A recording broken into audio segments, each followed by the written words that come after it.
The thing that has worked for me is to remember the hard times. So before anything big that would happen, I would always take a moment and I'd just remind myself, all right, I was evicted when I was 14. We were kicked off the island. We couldn't live in Hawaii. Had no place to live. A lot of shit happened. Then when I moved to Nashville, I was arrested multiple times by the time I was 16 years old. Like, I remember that. If I were playing on this team, but before I lace up, before I get on the court, before I play in these big games, before I go to the Staples Center, where history is there, those are historic walls there at the Staples Center. I would remember that, and it allows me then to be present in the moment and understand, holy shit, the stuff I have around me right now, this is shit that I dreamed of when I was a kid. I had a piss poor senior year, zero production, no NFL, no combine invite, nothing. Finally went to the CFL, Calgary Stampeders, making $250 a week Canadian. Now, I had to send that home to my wife at that time. Had no money. So I remember that. When I got cut from Canada, I had $7 in my pocket. And I always tell that story. So now my production company is $7, advertising agency is $7, everything is $7. So I always remember that. What helps me is to keep the hard times in the front of my mind, because it allows me to go into these big moments that I've worked my ass off, and you guys have worked your ass off. It allows me to go into these big moments with a different perspective. What it also does for me, and again, this is what works for me. I keep my back is up against this mother. Every day, it's against this wall. But it's up against this because it's what I believe in. And when my back is against this, then there's nowhere to go but that way. And I got to go that way. And I don't give a who is in front of me. They're not going to stop me. So how did I get here? By being the hardest worker in the room. The one thing that will never, ever, ever go away is you get your ass in that weight room and you put in the work. That's gonna happen when you're 30, 40, 50, 60, 70. That never goes away. You either say, I'm done, or this, whatever the is going on, it's temporary, and it made me up at some point down the road. But I'm not gonna let this opportunity go by without giving it my all.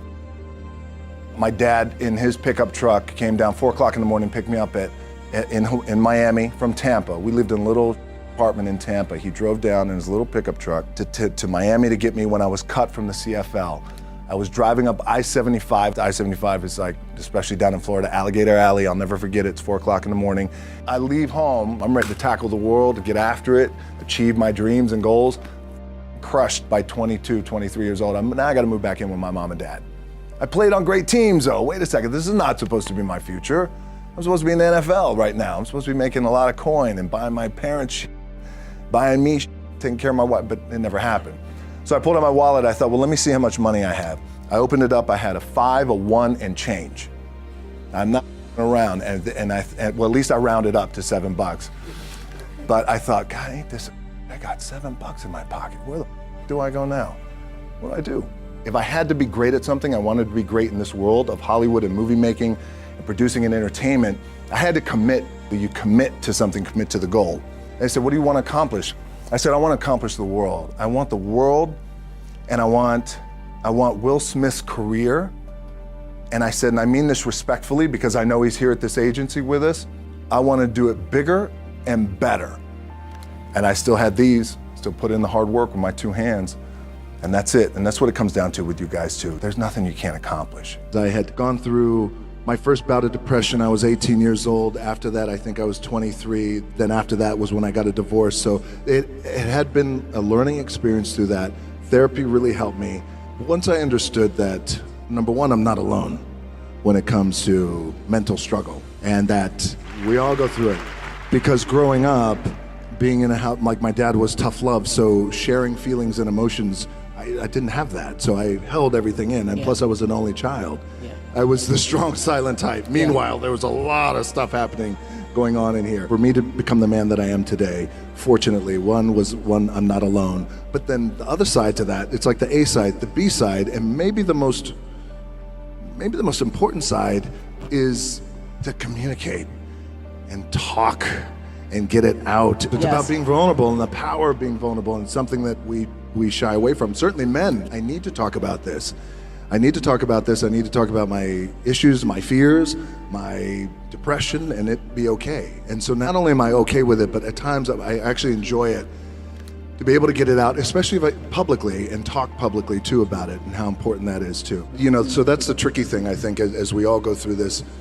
What I've realized in the past couple of weeks is it's good to explore these feelings. I'm feeling a little guilty and I didn't get a chance to say the things that I wanted to say, or I wish he would have said the things to me as a father, now as a father of 3 daughters, the important critical things that anchor us that I didn't get from him. And it's okay to explore those feelings, but it's also very important to heal, to make sure that we come back to an anchoring foundation of gratitude. Gratitude for what I was able to have with him.